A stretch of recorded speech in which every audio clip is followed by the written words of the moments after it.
Gloire et louange à toi, Seigneur Jésus. Gloire, Seigneur Jésus. Crée en moi un cœur pur, ô mon Dieu. Rends-moi la joie d'être sauvé. Gloire à toi. Gloire, Seigneur. Le Seigneur soit avec vous. Évangile de Jésus-Christ selon saint Matthieu. En ce temps-là, Jésus disait à ses disciples, « Demandez, et on vous donnera. Cherchez, vous trouverez. Frappez, on vous ouvrira. En effet, quiconque demande, reçoit. Qui cherche, trouve.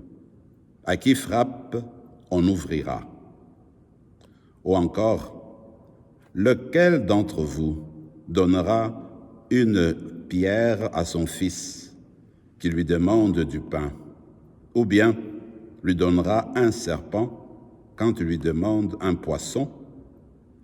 Si donc, vous, qui êtes mauvais, vous savez donner de bonnes choses à vos enfants, combien plus votre Père qui est aux cieux donnera-t-il de bonnes choses à ceux qui le lui demandent?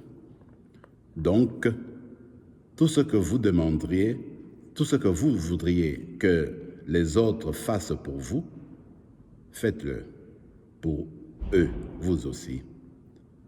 Voilà ce que disent la loi et les prophètes. Acclamons la parole de Dieu.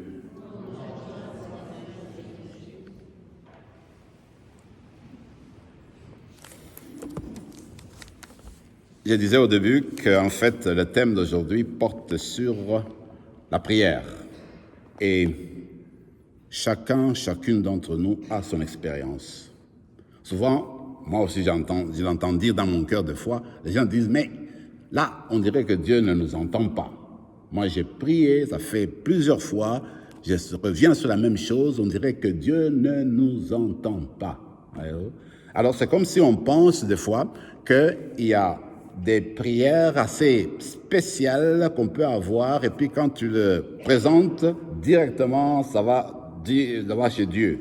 Je me rappelle d'ailleurs quand j'étais jeune, souvent on nous disait, ah vous savez là, si tu connais des prêtres là, ils peuvent te donner une certaine prière comme ça, c'est que tu le dis comme ça la nuit, bang, demain tu reçois ça directement, c'est une prière spéciale, vous savez, c'est un prêtre, il connaît tout ça.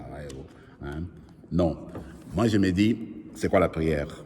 Parce que parfois on se pose la question, mais comment est-ce que je vais prier? Quel type de prière est-ce que je veux utiliser?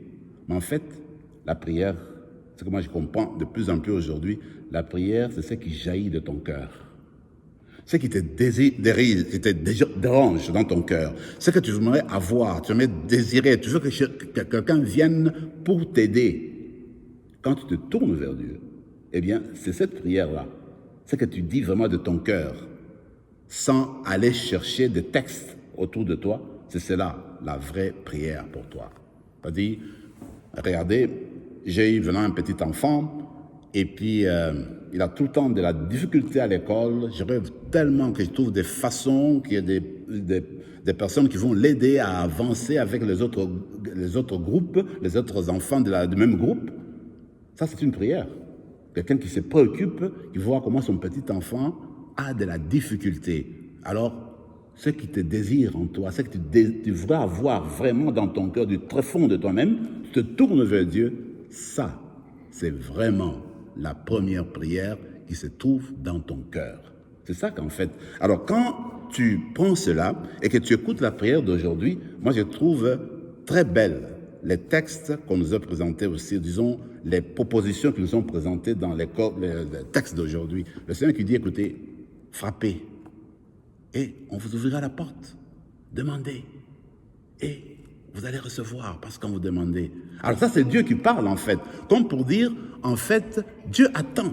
Il voudrait qu'on entre en communication avec lui. Il voudrait qu'on puisse lui dire ce qu'on désire vraiment dans le tréfonds de nous-mêmes. Alors, le désir de Dieu, c'est être là pour nous, de répondre à nos besoins, d'être là pour nous accompagner. Mais parfois, le problème, c'est que nous autres, quand le Seigneur essaie de répondre à nos demandes, nous ne sommes pas là, des fois. Je vous avais donné l'exemple une fois, ici je me rappelle, et regardez, nous sommes à la maison, par exemple, au salon, voici que l'enfant commence à jouer sur le plancher avec un couteau. Maman se précipite, mais non, remets le couteau, tu ne peux pas jouer avec le couteau parce que tu vas te tailler, tu vas te faire mal. Lui, il commence à pleurer. Mais non, papa ne m'aime pas du tout. Maman ne m'aime pas parce qu'il m'arrache le couteau, il ne veut pas que je joue avec le couteau, il ne m'a jamais aimé. Oh, mais l'enfant ne sait pas où est-ce que le couteau va l'amener. Alors ça peut arriver que vous et moi, quand nous nous tournons vers le Seigneur, nous faisons une prière qui est comme un couteau.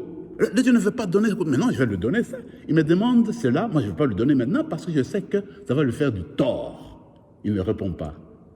Mais par contre aussi, Dieu répond des fois à nos besoins sans que nous le passions le voir, sans que nous le percions, parce que nous sommes loin de lui. Alors ce qu'il faudrait, c'est essayer d'entrer dans la voie de Dieu pour être en mesure de savoir ce que Dieu désire pour chacune d'entre nous. Ce que Dieu veut, c'est que c'est toujours la meilleure des choses pour nous. Et moi, je reste convaincu, ça c'est ma conviction personnelle, c'est que Dieu écoute toutes les prières. Dieu ne peut pas fermer son cœur devant devant les enfants qui ouvrent leur cœur, qui leur parlent et qui veulent exprimer, n'est-ce pas? Dieu est toujours là. Mais maintenant, lui-même sait comment répondre aux besoins de ses enfants.